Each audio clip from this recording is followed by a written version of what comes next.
El bruxismo o rechinamiento dental requiere un abordaje muscular, preventivo de lesiones, de manejo de dolor e inflamación, de tratamiento postural de cabeza, cuello y tronco,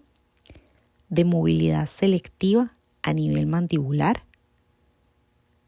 y de ejercicios específicos para mejorar la apertura y el cierre bucal y la oclusión.